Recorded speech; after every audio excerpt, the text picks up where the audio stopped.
Buenos días, aquí estamos un día más en el programa de radio No hay Derecho. Hoy tenemos con nosotros a un invitado muy especial, Raúl Terol. Buenos días, Raúl. Buenos días, Fran. Primero que nada te quería preguntar cuántos años llevas en la radio.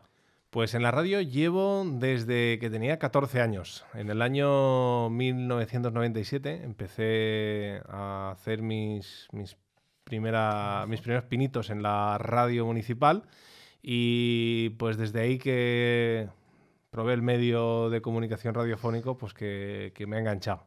La otra inquietud que tenía el público es ¿cómo puede una entidad proteger su contenido radiofónico? ¿Cómo puede una empresa radiofónica proteger su contenido? Yo creo que actualmente, con lo que es el contenido de radio, lo que la empresa radiofónica quiere es que se generen mayor número de escuchas y luego el contenido que se genera no es un contenido de una propiedad exclusiva, no es como si fuese una película, claro, que la pasas por el cine y si la estás grabando sí que hay un derecho que prohíbe su reproducción total o parcial. Un programa de radio que yo hago todos los días, tú puedes escucharlo, tú puedes descargarte el podcast y podrías utilizar parte de ese programa para comentarlo con los alumnos de clase, para difundirlo a través de los grupos de WhatsApp o hasta incluso para hacer un meme sonoro, claro, por ejemplo.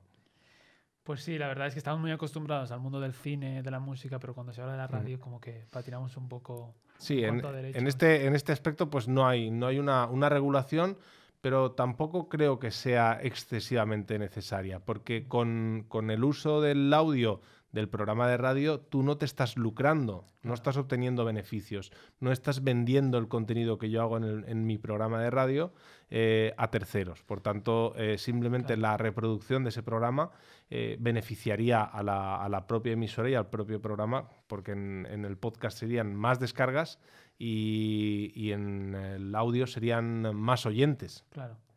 Pues muy bien. Y en cuanto a la siguiente pregunta, los oyentes querían saber si podías explicar en qué consiste y por qué es necesario el derecho de la propiedad intelectual radiofónica. Creo que está muy relacionada en el anterior. Sí, a ver, en este aspecto, el derecho de la propiedad intelectual, más que radiofónica, por ejemplo, aquí sí que podríamos encontrar un cierto matiz con respecto a la pregunta anterior, que es el que habla de los autores y editores de música.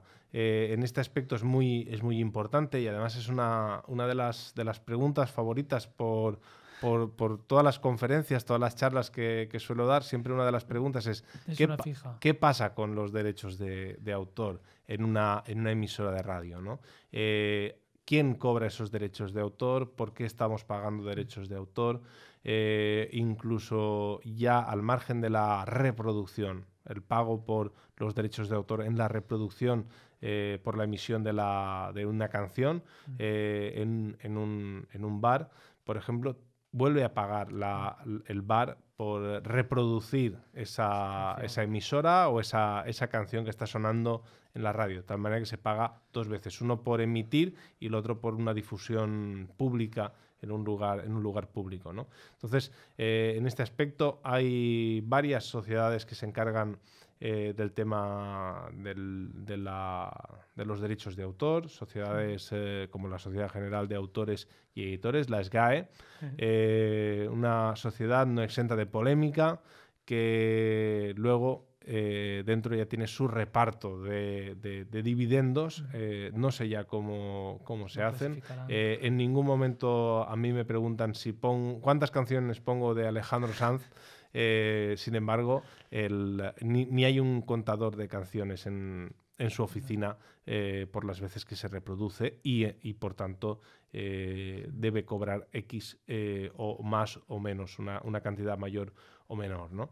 Entonces, este tipo de sociedades como la SGAE, como la AGEDI, que también es una sociedad de editores, lo que se encargan pues es de velar por el bien de la producción musical y velar por esos derechos de propiedad, ¿no? Porque al final, que estemos en la radio, que yo esté hablando en la radio, y que esté respondiendo a tus preguntas tampoco tiene un coste excesivo para mí, más allá del tiempo que pueda estar invirtiendo en esta entrevista. Sin embargo, cuando yo hago una producción musical, cuando yo soy autor de una producción musical, yo sí que, además es mi trabajo, invierto mi tiempo, mi dinero.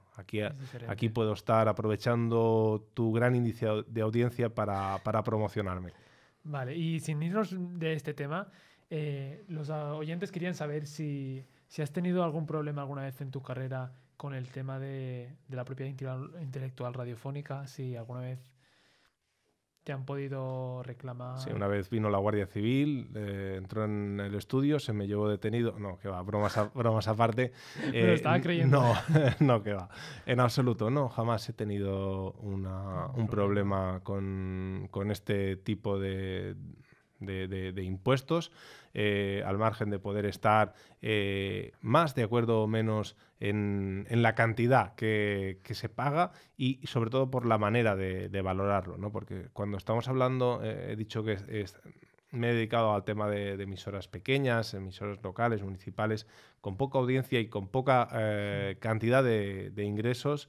La manera de monetizar que tienen este tipo de sociedades es ya no por la publicidad que tú ingresas, porque el pago no viene por las veces que pongas a Alejandro Sanz, sino por el volumen de ingresos que tenga tu empresa radiofónica.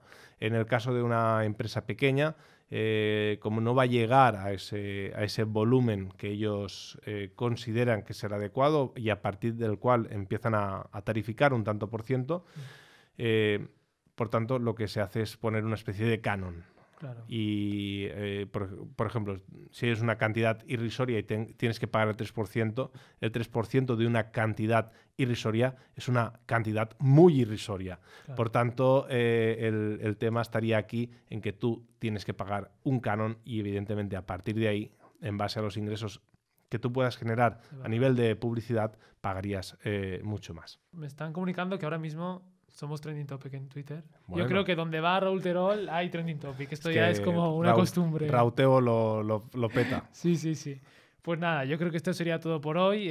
Me están pidiendo que si te puedes quedar después para hacer fotos para las redes sociales y por tal. Supuesto. El postureo que no falte. Claro. Y nada, esto es todo por hoy y os dejo con la siguiente sección de Marcel Martín.